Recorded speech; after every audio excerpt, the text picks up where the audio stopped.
자, 한번 따라해 보겠습니다. 여호와께서 자기들에게 명령하신 대로 행하였더라. 하나님께서 모세를 불러서 사명을 주십니다. 종살이하는 이스라엘 백성들을 애굽에서부터 구출하여서 하나님이 약속한 땅 가나안 땅에 들어가서 하나님을 예배하는 제사장 나라가 되라라고 사명을 주셨습니다. 근데 현실은 절대로 녹록한 상황이 아니었습니다. 일단 모세의 카운트 파트너인 애굽의 바로 왕이 엄청나게 강하고 완악한 왕이라서 협상이 안 됩니다. 또한 탈출해야 되는 이스라엘 백성들은 이미 430년이라는 긴 시간 동안 애굽 생활에서 익숙해져 있고 또 지팡이 하나밖에 없어 보이는 그런 모세를 따라서 쉽게 모험하려고 하지 않았습니다. 쉽게 말하면 총체적인 난국을 만난 상황인데, 그런데도 모세와 그 형 아론은 결국 그 모든 어려운 상황들을 극복하고 새 역사를 만들어 내었다는 것이죠. 지난 주간 저희들은 제4차 콜롬비아 단기 선교팀의 간증으로 참 많은 은혜들을 받았습니다. 이제는 우리 교회와 성도들에게 가든지 보내든지 돕든지의 사명이 확실하게 주어졌음을 깨달을 수가 있었습니다. 하지만 여러분, 사명이 주어졌다고 해서 또 내가 사명을 붙들었다고 해서 환경이나 상황이 쉽게 열려지거나 펼쳐지는 것은 아닙니다. 어쩌면 사명이 확실해질수록 더 크고 어려운 원수마귀의 방해, 또 문제 또는 나쁜 조건들 생기기도 합니다. 여러분, 우리가 꿈을 안고 미국에 처음 왔을 때 그 이민 온 그날부터 일이 그냥 술술 다 잘 풀렸습니까? 또 원하는 학교에 들어가거나 직장에 들어가고 아니면 결혼을 하거나 새로운 사업을 시작할 때, 어떤 때는 신앙을 새롭게 시작하려고 하는데도 문제와 어려움은 언제나 생겼습니다. 그러나 중요한 것은 문제보다 크신 하나님을 믿음으로 인하여 이기는 자가 되는 것입니다. 자, 오늘 저는 여호와께서 자기들에게 명령하신 대로 행하였더라라는 제목으로 총체적 난국을 이기고 사명을 감당한 이 모세를 통해 주시는 하나님의 세 가지 은혜를 함께 나누고자 합니다. 첫 번째, 자기 자신을 묵상하고 문제를 묵상하면 어떤 사람이라도 실패한다는 것을 먼저 알아야 됩니다. 자, 두 가지를 얘기했습니다. 누구를 묵상해요? 자기 자신을 묵상하고 또 문제를 묵상하면, 그러면 실패할 수밖에 없다는 것을 먼저 알아야 합니다. 모세와 아론은요, 하나님께서 그들을 불러 사명을 주실 때 처음부터 아멘 하고 쉽게 순종하여 행하였던 것은 아니었습니다. 출애굽기 3장에서부터 하나님은 모세에게 호렙산의 가시떨기 나무에 꺼지지 않는 불길로 임재하시고, 그리고 모세에게 분명하게 말씀하여 주셨습니다.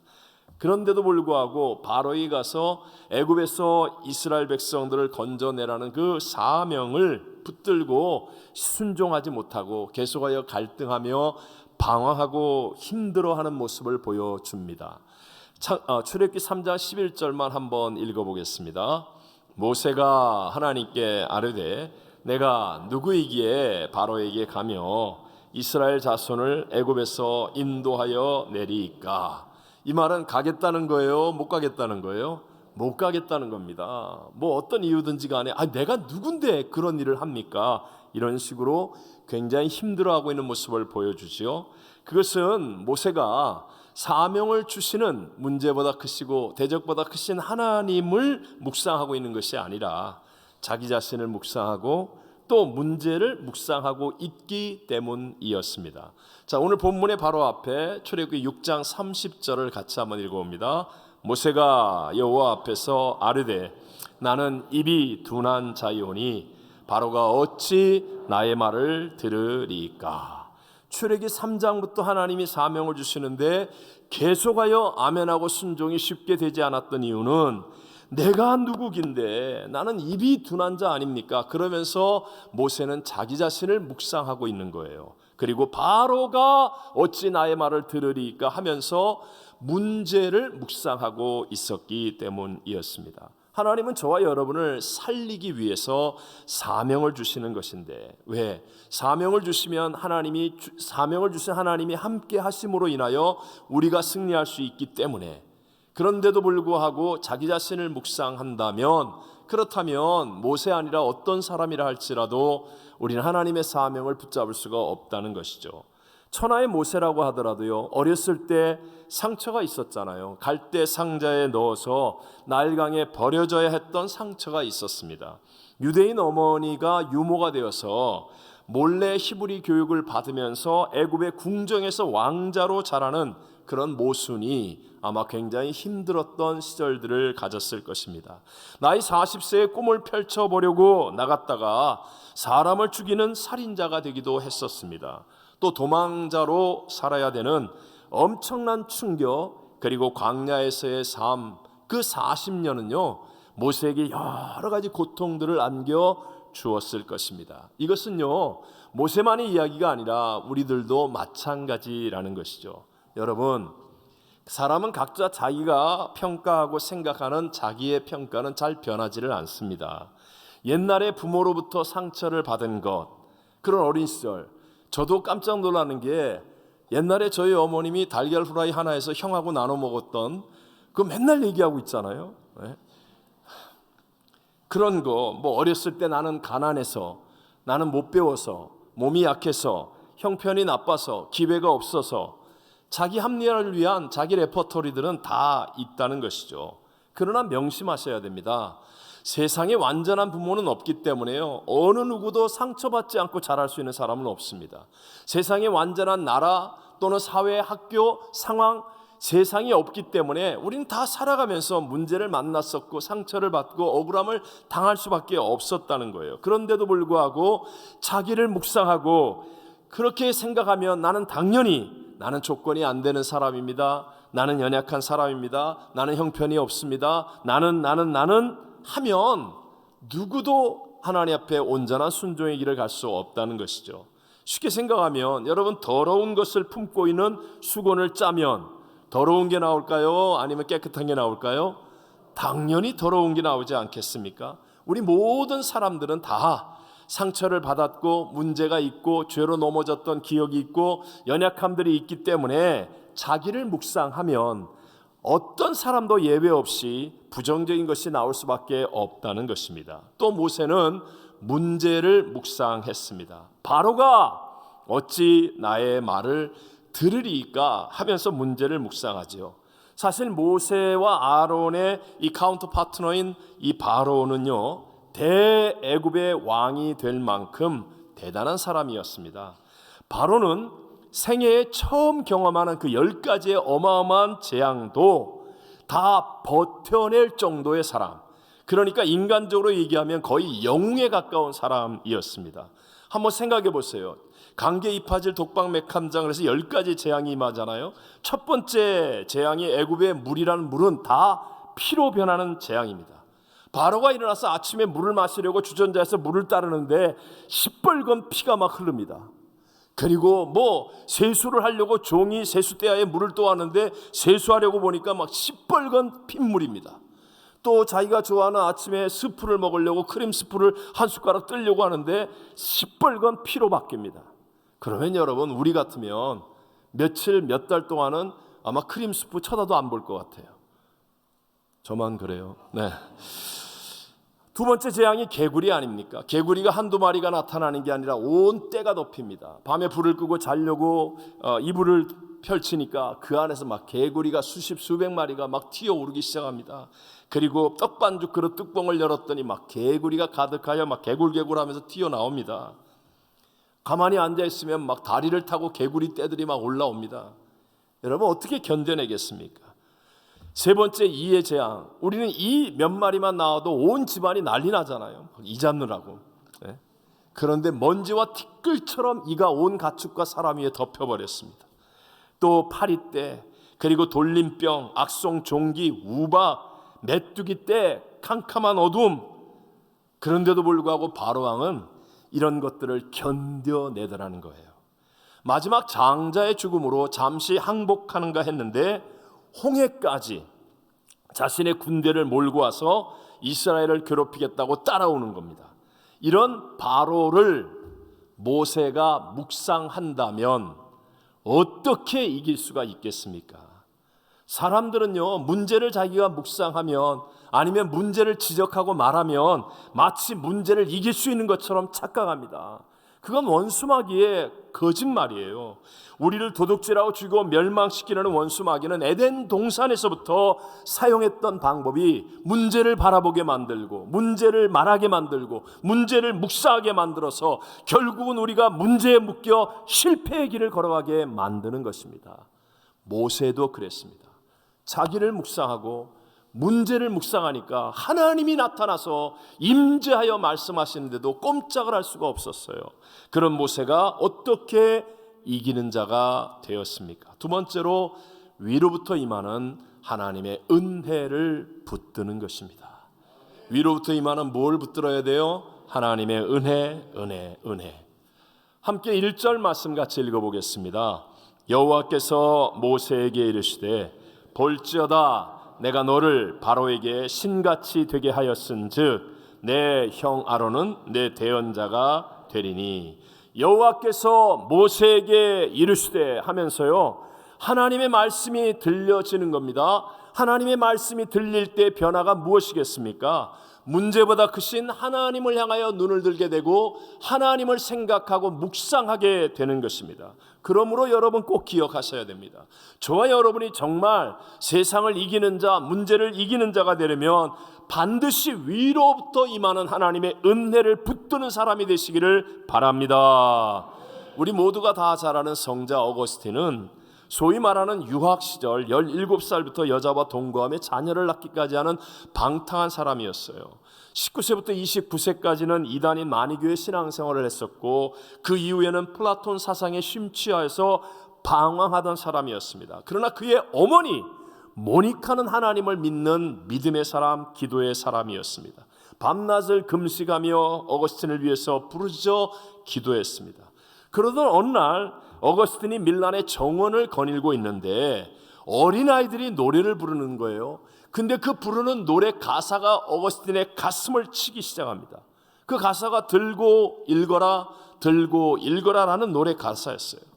갑자기 홍수처럼 흐르는 눈물을 억제하지 못하고, 그리고 옆에 있는 성경을 들고 펼쳐 읽었는데, 그때 읽었던 어거스틴의 성경이 로마서 13장 13절과 14절입니다. 참고로 한번 읽어보겠습니다.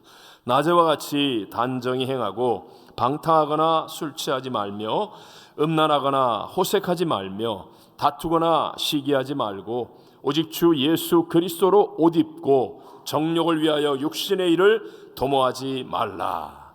마치 자신에게 하시는 말씀으로 들려진 거예요. 위로부터 임하는 하나님의 은혜가 임할 때 어거스틴은 그 은혜를 붙들었습니다. 그 결과 정말 어거스틴의 삶은 하나님의 은혜로 변화되었고요, 구교와 신교 모두에게 성자로 인정받는 정말 위대한 인생의 역전승의 주인공이 되었다는 것입니다. 기도의 용사이며 중국 내지 선교의 아버지라 불리는 허드슨 테일러, 그가 17살 때 그의 아버지 서재에서 그냥 놀면서 이 책 저 책을 읽다가 작은 복음 서적, 그리스도께서 다 이루었다라는 제목의 글을 우연히 읽었습니다. 그런데 그때 갑자기 하나님의 은혜로 머리가 확 밝아지면서, 주님이 다 이루셨다면, 그렇다면 내가 걱정할 게 없다, 나는 단지 전하면 되는 것 아닌가. 이 하나님의 은혜를 붙든 그때부터 허드슨 테일러는 인간의 수단과 방법을 의지하며 고민하지 않고 다 이루신 주님을 믿고 복음을 전하겠다는 그 결단 속에 살아감으로 중국 내지의 선교를 이루는 위대한 선교의 아버지가 될 수 있었던 것입니다. 세계의 사상을 이끄는 두 가지의 주류, 헬레니즘과 헤브라이즘의 차이가 무엇입니까? 헬레니즘은요, 인간의 이성이 뿌리입니다. 그래서 인간이 생각하고 인간이 고민하는 거예요. 거기에 비해서 헤브라이즘은 계시 의존적인 사상을 의미합니다. 헤브라이즘은 인간의 입장에서는 비록 지금 이해 납득 공감이 안 된다 할지라도 말씀을 따라 해보니까 맞더라, 알겠더라 라는 거예요. 마치 모세와 아론이 이제 여호와께서 자기에게 명령하신 대로 행하였더라. 그들에게 무슨 전술이 있거나 사람이 붙었거나 돈이 생겼거나 무엇이 생긴 것이 아닌데 이제는 하나님의 말씀을 그대로 받아들이고 그대로 행하였더라. 그러니까 결과론적으로 나중에 가니까 하나님의 놀라운 역사를 다 체험하게 되는 것, 바로 이것이 헤브라이즘의 사상이죠. 예를 들어서 우리 교회 같으면 선교 간다라는 말을 들을 때 마음에 성령의 감동이 오고 말씀에 맞으면 형편처지 상황을 보면 안 될 것 같은데 일단 아멘하고 순종하고 나면, 그러면 시간이 지나면 어마어마한 하나님의 역사를 체험하고 간증하는 사람이 되어지는 것, 바로 그것과 같은 것이죠. 여러분, 내가 길을 찾는데 힘과 시간을 쓰지 않고 주님이 길이심을 믿고 그것을 그냥 받아들여서 순종하는 것, 그러면 이와 같은 인생은요, 속도가 빠르게 되고 군더더기가 없이 집중력이 생기기 때문에 반드시 이기는 자가 되어질 줄로 믿습니다. 헬레니즘은 자기가 길을 찾아야 되잖아요. 자기가 길을 만들어야 되잖아요. 그러니까 매일 자기 이성으로 고민하고 생각해야 됩니다. 선교를 간다 그러면 왜 가야 되는지, 거기는 뭐 때문에 가는지, 또 나는 거기 가면 무슨 이익이 생길지, 내가 가려면 뭘 어떻게 해야 될지 막 그러면서 고민하다가 속도가 늦어져서 결국 끝에 가서 간신히 매달려 가니까 비행기 표값도 비싸지고, 그리고 다른 사람이 이미 다 체험한 하나님의 역사도 하나도 누리지 못하는 그런 사람이 되어지는 것이죠. 성경에는 사사기서에 나오는 자기 소견에 좋은 대로, 자기 소견에 좋은 대로 살아가는 것, 멋있어 보이지만 성경 전체에서 가장 영적인 암흑에 빠지는 그런 어리석은 삶이 되어지고 마는 거예요. 오늘날 우리가 조심해야 될 것이 교회의 헬라화. 교회가 겉으로는 교회인데 그저 인간의 이성과 인간의 주장과 인간의 높은 목소리로 이렇게 하려고 하는 것, 이것을 막아내야 하는 것. 이번에 우리 단기 선교팀의 간증을 들으면서 우리 한결같이 깨닫는 은혜가 바로 이런 것들 아니었습니까? 모든 간증이 은혜였고 감동이었지만 제가 설교 준비하면서 두 분 생각나는 내용이 MIG 청년교구의 김진수 형제가 선교 가기 3주 전에 직장 내 정리해고 대상자 리스트에 포함이 되었습니다. 2주 전에는 한국에 계신 외할아버님이 돌아가셨습니다. 1주 전에는 크게 차 사고가 났습니다. 이성적인 생각으로 문제를 생각하니까 선교가 아니라 가족이 있는 동부로 가는 것이 피하는 길이라는 생각밖에는 들지 않더랍니다. 그런데 성령님의 인도를 순종하여서 한 번도 가본 적이 없는 선교였지만 그냥 아멘하고 순종하여 선교를 떠났습니다. 그랬더니 놀랍게도 그 순간부터 문제가 생각이 안 나더래요. 문제가 하나도 생각이 안 나고 오히려 넘치는 하나님의 은혜를 체험하면서 내가 앞으로 이 은혜 가운데 어떻게 살아야 되겠다라는 더 깊어지고 넓어지는 축복을 누리게 된 줄로 믿습니다. 우리 하선호 집사님도 출발 5일 전에 아내 김선희 씨 권사님의 사업장에 도둑이 들어서 신문에도 났습니다. 또 선교 첫날 밤에는 아버님의 실종 소식을 LA로부터 듣게 되었습니다. 문제였지만 그러나 기도와 말씀으로 하나님의 은혜를 붙잡으니까 오히려 그 속에서 하나님의 일하심을 더 깊게 감격적으로 체험하게 되는 거예요. 그리고 하나님과 더 친밀해서 더 확실한 승리자의 신앙으로 점핑하게 되더라라는 것입니다. 여러분, 우리가 이 땅에서요 바르게 살고 열심히 살고 좋은 일을 하려고 하면 할수록 문제는 생긴다 안 생긴다? 생긴다. 더 많이 생기게 돼 있어요. 그때 문제를 바라보고 문제를 말하고 문제를 지적하고 문제를 생각하면 그러면 그 사람은요 문제에 묶여서 실패하는 사람이 됩니다. 유일한 해답은 문제보다 크신 하나님의 은혜를 바라보고 하나님의 은혜를 말하고 하나님의 은혜를 붙잡는 사람이 되어지면 그러면 모든 것이 합력하여 선을 이루는 위대한 새 역사 승리의 주인공이 될 줄로 믿습니다. 자, 마지막 세 번째, 사명의 현장이 있어야 은혜가 계속 공급된다라는 것입니다. 뭐가 있어야 돼요? 사명의 현장이 있어야 은혜가 계속 공급된다. 마지막 시대에 믿음의 승리자가 되기 위해서 정말 중요한 것이 저는 이 부분이라고 생각해요. 오늘 아마 2부 예배 드리는 분 가운데 왕년에 은혜 한두 번 안 받아본 분 있습니까? 이미 다 여러분들은 은혜를 경험해 보았습니다. 근데 문제는 그 은혜가 지금 계속 되느냐, 그렇지 않느냐. 바로 이 문제거든요. 자, 예를 들어서 명예. 여러분, 어떤 사람이 정말 대단한 명예를 얻었습니다. 뭐 신문, 방송에도 나오고 모든 사람들이 존경과 추앙을 할 정도의 명예를 얻었는데, 그런데 그 명예가 계속되지 않고 잠깐 머무는 것이었다면, 그렇다면요, 그건 오히려 더 큰 불명예예요. 건강이든 아니면 물질이든 복이든 무엇이든 다 마찬가지입니다. 잠깐 머물면 안 되고 그것이 계속하여 지금도 공급되어져야 하듯이, 은혜도 내가 왕년에 은혜 받아봤어, 나도 해봤어, 이렇게 몇 번 받은 것으로 그치는 실패자가 되면 안 되고, 계속하여 은혜가 공급되어지는 것이 진짜 승리자가 되는 길임을 믿으시기 바랍니다. 제가 이전에 저에게 이제 간증을 하셨던 성악을 전공하신 집사님인데요, 자신이 이태리에서 유학하면서 촉망을 받는 그런 성악가로 한국에 가면 이제 교수가 되리라라는 생각을 해서, 그래서 목을 아끼고 그리고 자신을 아끼느라고 웬만한 좀 작은 자리에서 노래를 안 불렀대요. 교회에서 찬양을 좀 불러달라고 부탁을 받아도 잘 안 불렀대요. 근데 몇 년을 그렇게 지나고 난 다음에 진짜 아주 귀중한 자리에서 노래를 부르게 되었는데, 놀랍게도 옛날같이 노래가 불러지지를 않더래요. 그때 너무너무 자기가 놀라고 당황했고, 그래서 하나님 앞에 엎드려 기도하다가 항상 잘 부를 수 있는 것이 아니라는 사실을 깨닫고 철저하게 회개하고, 지금은 어디서 불러도 가서 부른대요. 주일학교 뭐 모임 있어서 좀 와서 불러달라고 해서 쫓아가서 한대요. 교회에서 하나님을 찬양하는 거라면 더 열심히 부르게 되었다. 저는 참 은혜가 되는 간증이었습니다. 특별히 저는 오늘 본문 말씀 가운데 7절 말씀이 오늘 굉장히 제 마음에 크게 다가왔습니다. 함께 한번 7절을 읽어볼까요? 그들이 바로에게 말할 때에 모세는 80세였고 아론은 83세였더라. 아멘. 모세가 40살까지 애굽의 궁정에서 바로의 왕자로 자랐습니다. 그리고 40살에 도망쳐서 광야에서 40년을 지내고 80세에 하나님을 만나서 사명을 붙들고 이제 순종하여 사명자의 길을 걸어갔습니다.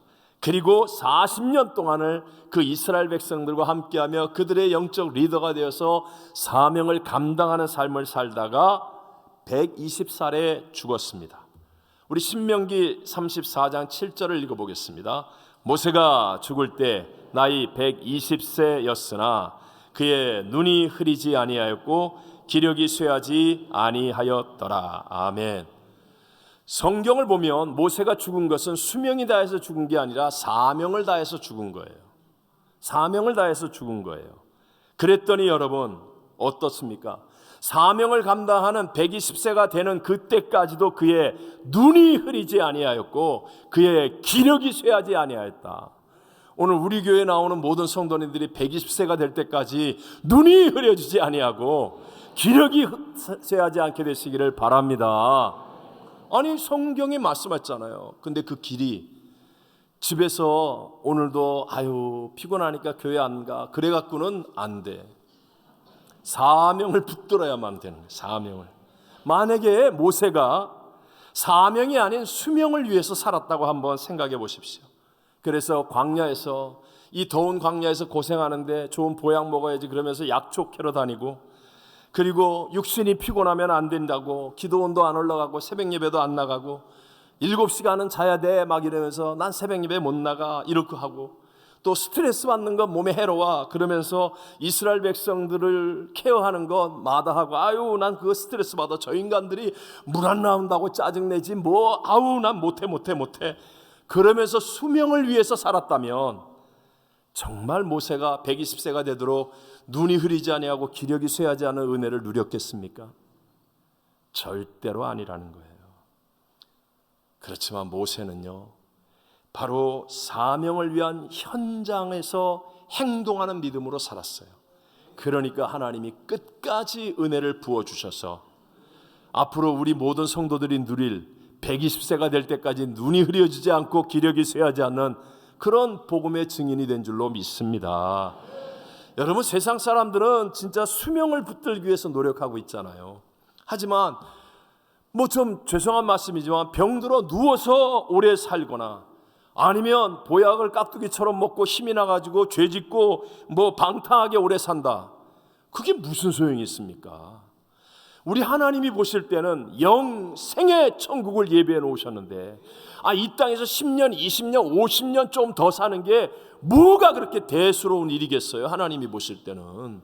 그러니까 그냥 오래 사는 게 중요한 게 아니라 사명을 붙들고 살아감으로 하나님의 은혜가 계속하여 흐르는 삶이 되시기를 주의 이름으로 축복합니다. 혹시라도 여러분 직장이나 또는 교회나 세상에서의 은퇴를 마치 하나님 사명 은퇴한 것처럼 생각하시면 절대로 안 됩니다. 우리 지금 보니까 이부 성가대도 보니까 은퇴하신 장로님, 권사님, 집사님들이 제일 성실하게 멋지게 딱 계시잖아요, 저기. 네? 마찬가지로 여러분 선교, 봉사, 예배, 기도, 여러분 끝까지 사무엘처럼 그 많은 나이에 은퇴를 하고 나면서 하는 말이, 내가 마지막 날까지 기도를 쉬는 죄를 범하지 않겠다. 이렇게 사명을 붙들고 끝까지 가게 되시기를 바랍니다. 이런 사명의 현장이 있으면 반드시예요, 반드시 하나님의 은혜가 끝까지 계속 공급되어져서 진실로 승리하는 삶을 살게 될 줄로 믿습니다. 여러분 다 아는 그 세르반테스가 쓴 유명한 돈키호테라는 소설 있죠. 주인공 돈키호테는 한마디로 얘기하면 이상주의자입니다. 그는 늘 근사한 말을 타고 세계를 정복하는 위대한 꿈을 가지고 있습니다. 그러나 현실은 전혀 그렇지 않죠. 하지만 범사에 낙천적입니다. 그에게 결정적인 문제가 무엇이라고 소설은 말합니까? 현실성이 없는 거예요. 쉽게 말하면 현장이 없는 거예요. 그저 여기저기를 돌아다니면서 이일 저일 막 오지랖 넓은 사람처럼 다 간섭하지만 그러나 하나도 생명의 열매를 맺지 못하고 그냥 망상과 허상에 살아가고 있는 거예요. 남의 다리 긁는 인생 사는 겁니다. 우리 오늘날 그리스도인들이 돈키호테처럼 내가 옳은 것을 좋아한다고 옳은 사람이 된 것처럼 착각하는 사람 많습니다. 자기가 옳은 말 몇 마디 한다고 자기가 마치 정의로운 사람이 된 것이냐 착각하는 사람들 많습니다. 아닙니다, 여러분. 행함이 없는 믿음은 죽은 믿음이에요.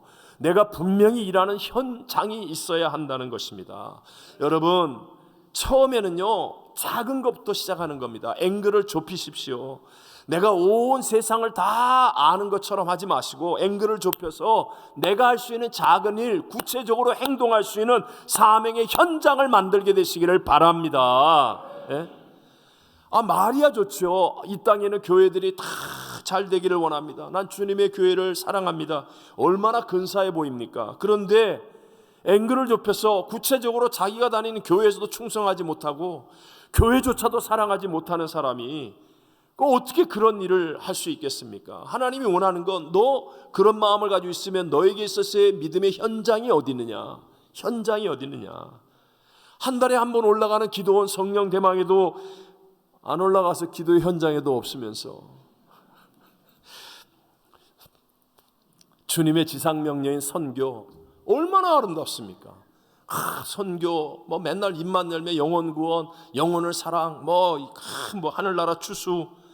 그렇지만 앵글을 좁혀서 내가 지금 구체적으로 하나님을 기쁘시게 하는 행동의 현장이 있느냐는 거예요. 가든지 보내든지 돕든지에 어떤 믿음의 현장이 있냐는 거예요. 하나님이 원하시는 건 그거 아니겠습니까? 요셉은 노예의 자리에 있었습니다. 가장 낮은 자, 억울한 누명을 쓰고 감옥에 들어가 있었습니다. 그럼에도 불구하고 그는 사명을 놓치지 않고 구체적인 믿음의 현장이 있었다는 거예요. 사람들은 알지 못하겠죠. 노예로서 하고 있는 그 작은 일을, 감옥에 들어가서 억울하게 누명 쓴 어두움 가운데 있는 그 사람의 삶을 하나님은 아십니다. 하나님은 요셉이 사명을 붙들고 믿음의 현장을 만들어가고 있는 그곳에 하나님은 함께 하시고 결국은 하나님은 그를 통하여 나이 30세에 세계 가장 강대국 애굽의 국무총리가 되었어요. 우린 30세에 공무원도 못 되는데, 과외 공부하고 학원 다니고 비싼 거 다 하면서도 30세에 작은 기업의 사장도 되기 어려운데, 그런데 요셉은 30살에 세계 최강국의 국무총리가 되어서 그냥 자리만 차지한 게 아니라 가족과 민족을 살리고 열방을 살리고 애굽을 살리는 위대한 하나님의 사람이 된 줄로 믿습니다. 무엇 때문에? 믿음의 현장이 있기 때문에. 비록 종이지만, 비록 감옥 안이지만 그곳에서의 믿음의 현장이 있기 때문에, 그러니까 하나님의 은혜가 계속하여 공급되어지더라. 막스 베버가 쓴 프로테스탄티즘과 자본주의라고 하는 참 그 유명한 책에서 밝히는 것처럼 세상에 기독교의 영향력이 진정한 의미로 전달되기 시작한 것은 세속 직업을 하나님의 사명으로 보게 되면서부터였다라고 말합니다. 직업이 곧 사명이다 라는 이 가르침이 전파되면서 사업의 현장에서 사명감을 가지고 믿음으로 실천하는 거예요. 장사도 기도하는 마음으로 정직히 열심히 하니까 상공이 발달하게 되고 신용이 구축되기 시작합니다. 각 분야에서 뛰어난 인재들이 나오기 시작했습니다. 기독교 국가나 기독교 개인이 삶의 현장에서 그래서 믿음을 실천하니까 어려운 조건과 환경들을 이겨내게 되고 하나님의 역사를 만들어내는 주역들이 되어지기 시작하더라는 것입니다. 사랑하는 성도 여러분, 저와 여러분의 가정이 하나님이 말씀하시는 정말 믿음의 현장이 되시기를 바랍니다. 아빠로서의 사명, 남편으로서의 사명, 아내로서의 사명, 어머니로서의 사명, 사명입니다. 사명을 깨닫고 믿음의 현장이 되도록 내가 다니고 있는 직장, 사업장, 공부하는 학교, 하나님을 기쁘시게 하는 사명의 자리, 현장이 되어지면 하나님의 은혜는 계속 공급되어질 것입니다. 우리가 지금 살고 있는 아파트에서, 노인 아파트라도 아니면 우리가 타고 다니는 교회 차량 안에서, 또 사람들과 만나 식사하고 만나는 그 자리에서 동행하시는 예수님을 증거하는 사명의 현장이 되게 한다면, 그렇다면 계속하여 공급되어지는 하나님의 은혜로 반드시 승리하는 역전승이 일어나게 될 줄로 믿습니다. 오늘 세 가지 말씀 나눴습니다. 자기 자신을 묵상하고 문제를 묵상하면 어떤 사람도 실패자가 됩니다. 해답은 하나입니다. 위로부터 공급되어지는 임하는 하나님의 은혜를 붙잡는 사람이 되는 것입니다. 그리고 사명의 현장이 있을 때, 그때 계속하여 공급되어지는 은혜로 우리는 끝까지 승리하는 사람이 될 줄로 믿습니다.